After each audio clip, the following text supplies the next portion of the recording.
A president surrounded by silence. The most dangerous sound in leadership is not outrage or opposition.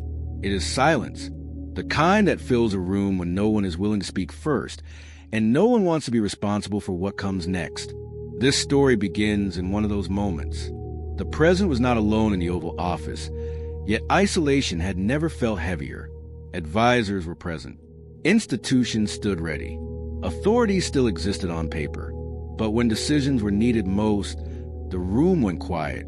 Not because there were no ideas, because every idea carried risk. To understand how a president can become surrounded by silence, we have to understand fear at the highest level of power. Fear not of failure, but of consequence. Fear that the wrong move would fracture alliances, expose weakness, or trigger forces that could not be controlled. At this level, the cost of being wrong is so amplified that even the most experienced advisors find themselves unable to commit to a recommendation with full confidence. The nation was watching. Pressure was mounting. A response was expected. But each voice in the room hesitated, calculating not what was right, but what was survivable. Silence crept in slowly. It did not arrive as a dramatic event, but as a gradual withdrawal of initiative from the room. One by one, the voices that should have been offering direction retreated into observation, each waiting for someone else to take the first step. Questions were answered with caution. Recommendations softened into options. Options dissolved into observations. And before anyone noticed, leadership had shifted from decision-making to waiting. This wasn't incompetence. It was paralysis born of responsibility. The president sensed it. The weight of expectation without guidance. Authority without direction. Power without momentum. Every second of silence made the next one easier and more dangerous. Because when leaders stop speaking, others start deciding. And once silence takes hold at the center of power, it doesn't stay contained.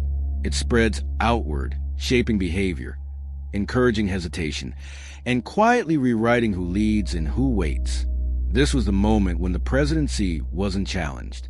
It was abandoned by certainty, and the silence that followed would define everything that came next. As the silence lingered, the system began to compensate for it. Agencies filled gaps with their own interpretations. Advisors acted independently, assuming restraint was the safest signal. Decisions that should come from the top were quietly deferred downward.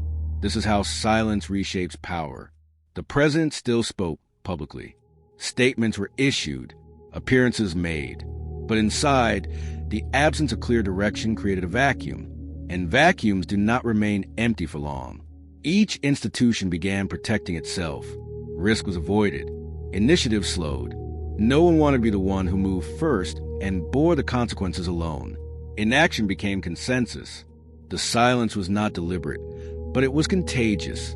It moved through the system like a slow-spreading signal, teaching each participant that caution was the safest response, and that waiting for someone else to move first was a rational choice. Every hour without clarity reduced the urgency to provide it. What once felt like a pause became a pattern, and patterns, once established, begin to guide behavior more strongly than orders. The president felt the shift. Authority was still present, but influence was slipping. Conversations became careful. Advice became conditional. Even loyalty began to sound cautious. This is the hidden danger of silence at the top. It doesn't look like failure. It feels like safety, until it spreads. Because when leadership hesitates long enough, others stop waiting. They act quietly. They adapt locally. They prepare for outcomes without coordination. And by the time the president is ready to speak with certainty again, the moment for unified action has already passed. Silence had already spoken for the office. As the silence deepened, the presidency entered its most dangerous phase, invisibility. Not absence, but irrelevance. The office was still occupied, yet its voice no longer set direction. It reacted to movement instead of creating it. Inside the administration, fragmentation accelerated. Advisors stopped waiting for consensus. Agencies acted within their own comfort zones. Coordination gave way to parallel decisions that never fully aligned. This is how leadership dissolves without collapse. No one defied the president. No one openly challenged authority. They simply stopped expecting guidance. And when expectation disappears, power loses its gravity. The silence sent a signal no statement could undo. That uncertainty lived at the center. That risk had no owner. That caution outweighed clarity. External actors noticed immediately. Allies adjusted their posture. Opponents tested boundaries. Every move was calculated against the absence of response. Silence became information. The president attempted to regain momentum. Meetings were called, options presented. But hesitation had already trained the system. Each proposal was met with careful analysis instead of commitment. Every plan felt late. This is the cost of silence at the highest level. It doesn't just delay action. It teaches others not to wait. By the time leadership tried to speak decisively again, the system had already moved on, not rebelliously, but independently. The presidency was no longer leading the moment.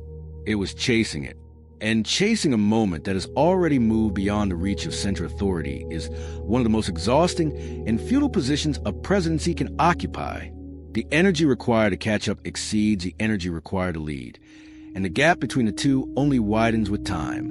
When the silence finally broke, it didn't restore what had been lost. The words were clear. The intent was firm. But the system no longer moved as one. Too much had already adjusted. Institutions had learned to operate without direction. Advisors had learned to hedge instead of commit. External actors had learned to read absence as signal. The presidency was speaking again, but it was speaking into a landscape shaped by delay. This is the final consequence of silence at the center of power. Not rebellion, not collapse, but decentralization.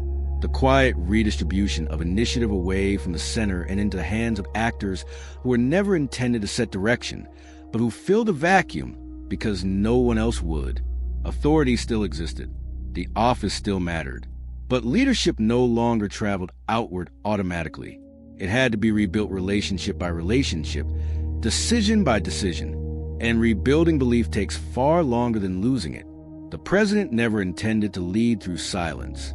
The pause was meant to prevent error, to avoid irreversible damage. But in trying to avoid the wrong decision, leadership had allowed momentum to escape. History rarely remembers these moments clearly. There is no dramatic failure to point to, no single order that doomed everything, just a stretch of quiet where certainty disappeared. A presence surrounded by silence is not powerless, but power without direction is fragile. And once silence teaches a system how to move without you, it never fully forgets.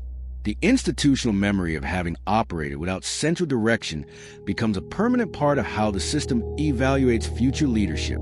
Each new president inherits not only the office, but the memory of every moment when that office failed to provide the direction the system needed. So the question history leaves us with is simple. When leadership pauses for too long, who starts leading instead? And once someone else begins to fill that role, can the original leader ever fully reclaim the space that silence surrendered? Subscribe to join the journey. A